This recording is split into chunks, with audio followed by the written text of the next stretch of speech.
நாடாளுமன்றத்தில் உரையாற்றிய பிரதமர் நரேந்திர மோடி கூட்டணி கட்சிகளை நம்பியிருக்கும் காங்கிரஸ் கட்சி அரசியல் ஒட்டுண்ணி என்று விமர்சித்தார். இந்துக்களை ராகுல் காந்தி அவமதித்து விட்டார் என்றும் அவரால் எப்போதும் அதிகாரத்திற்கு வர முடியாது என்றும் பிரதமர் கூறினார்.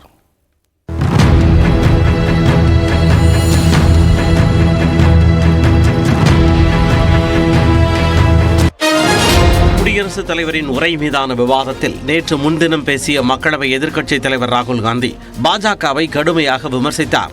இதையடுத்து நேற்று மக்களவையில் உரையாற்றிய பிரதமர் மோடி ராகுல் காந்தியையும் காங்கிரஸ் கட்சியையும் கடுமையாக சாடினார். 3 தேர்தல்களை கடந்தும் காங்கிரஸ் கட்சியால் 100 இடங்களை கூட பிடிக்க முடியவில்லை எனவும் 99 தொகுதிகளில் மட்டுமே வென்றாலும் காங்கிரசின் ஆணவம் அடங்கவில்லை எனவும் பிரதமர் கூறினார்.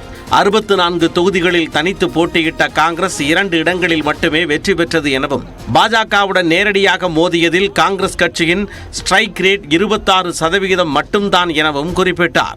கூட்டணி கட்சிகள் இல்லை என்றால் காங்கிரஸ் கட்சி 0 என விமர்சித்த பிரதமர் மோடி காங்கிரஸை ஒட்டுண்ணி என கடுமையாக தாக்கினார்.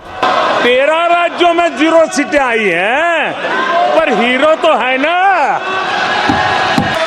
अब कांग्रेस पार्टी 2024 से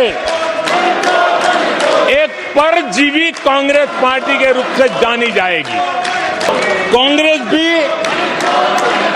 जिस पार्टी के साथ गठबंधन करती है उसी के वोट खा जाती है. தனது பேச்சு முழுவதும் ராகுல் காந்தியின் பெயரை குறிப்பிடாமல் குழந்தை புத்தி உடையவர் என்ற வார்த்தையை மட்டுமே பயன்படுத்திய பிரதமர் அதற்காக குட்டி கதை ஒன்றையும் கூறினார். 99 मार्क्स लेकर एक बालक घमंड में घूम रहा था, तो फिर उनके टीचर आए कि भैया किस बात की मिठाई बांट रहे हो, ये 100 में से 99 नहीं लाया, ये तो 543 में से लाया है. கோடிக்கணக்கான இந்துக்களை ராகுல் காந்தி அவமதித்து விட்டதாக குற்றம் சாட்டிய பிரதமர் மோடி எந்த தலைமுறையிலும் அவரை இந்துக்கள் மன்னிக்க மாட்டார்கள் எனவும் இந்து பயங்கரவாதம் என்ற சொல்லை கண்டுபிடித்ததே காங்கிரஸ் தான் எனவும் இந்துக்களை விமர்சிப்பதை ஃபேஷனாக காங்கிரஸ் கருதுவதாகவும் சாடினார்.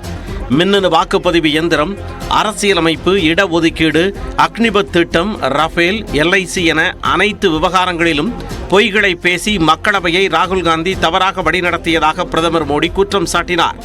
அனைத்து தேர்தல்களிலும் மக்களால் நிராகரிக்கப்பட்டவர் ராகுல் காந்தி என கூறிய பிரதமர் ஜாமீனில் விடுவிக்கப்பட்டுள்ளோம் என்பதை ராகுல் காந்தி நினைவில் கொள்ள வேண்டும் என்றார்.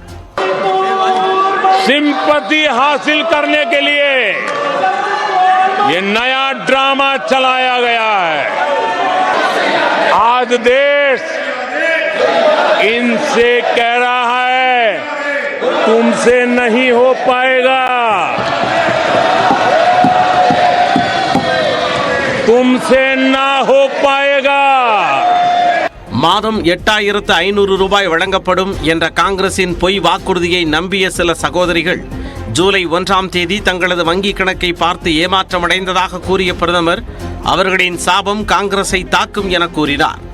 அதிகார பசியால் அவசர நிலையை அமல்படுத்திய காங்கிரஸ் கட்சி சர்வாதிகாரத்தை மக்கள் மீது திணித்து ஜனநாயகத்தை காலில் போட்டு நசுக்கியதாகவும் பிரதமர் விமர்சித்தார். பிரதமர் மோடி பேசும்போது எதிர்க்கட்சி உறுப்பினர்கள் தொடர்ந்து குரல் எழுப்பிக் கொண்டே இருந்தபோதும் ராகுல் காந்தி அமைதியாக அமர்ந்து பிரதமரின் உரையை கேட்டுக்கொண்டிருந்தார்.